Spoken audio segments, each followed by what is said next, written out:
អនុញ្ញាតគ្រប់ជំរាបសួរបងប្អូនប្រិយមិត្តតាមបណ្ដាញសង្គម YouTube ជាទីមេត្រីបងប្អូនណាហើយខ្ញុំបាទសូមថតវីដេអូទាក់ទងនឹងការលក់ក្បីជាបន្តទៅបងប្អូនណាដោយសារមករយៈនេះអត់សូវបានថតបងប្អូនដោយសារម៉ូយគាត់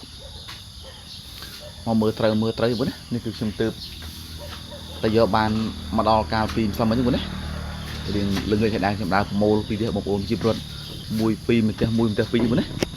ឡូវនេះខ្ញុំបាទសូមពណ៌នាទាក់ទងពិនភាគក្បីនឹងមួយឲ្យតម្លៃឲ្យបងប្អូនដឹងតែម្ដងបងណាឥឡូវនេះសម្រាប់ក្បីកូនស្ទៀវនេះកូនឈ្មោះគឺកម្ពស់ប្រហែលជា1.15 បងប្អូនប្រហែល 1.15 ហេប្រហែលជា 1.15 បងណាកម្ពស់វាធ្ងត់កំម៉ត់លឹបតែបងណាលឹបតែម្ដងតម្លៃលក់ជូនបងប្អូនគឺតម្លៃត្រឹមតែ2 លានមួយសែនបងណាគឺតម្លៃត្រឹមតែ2 លានមួយសែនបងប្អូនហើយនេះកូនមេជំទង់នេះកូនមេជំទង់នេះកម្ពស់វាប្រហែលជា 1.22 23បងប្អូនប្រហែលជា 1.22 23កម្រិតធាត់វាគឺមធ្យមបងណាកម្រិតធាត់វាគឺមធ្យមទេវាមិនលឹបដូចជាឈ្មោះទេហើយមានលក់ជូនបងប្អូនកម្រៃត្រឹមតែ2 លាន 2 សែនបងប្អូន2 លាន 2 សែនហេបងប្អូនមានកាក់តងគឺអាចតងលេខស័ព្ទរបស់ខ្ញុំបានហេ2 លាន 2 សែនហេ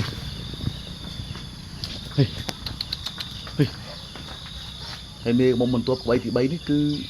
ប្រភេទមេកំមុំនោះណាគឺប្រភេទមេកំមុំនេះហេមានលក់ជូនបងប្អូនត្រឹមតែតម្លៃត្រឹមតែ2 លាន 3 សែនបង2 លាន 3 សែនហេ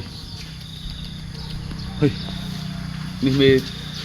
បន្ទាប់មេក្បីទី4នេះគឺវិចឲ្យមេបងប្អូនស្អាតណាស់នេះស្អាតណាស់ផែនស្អាត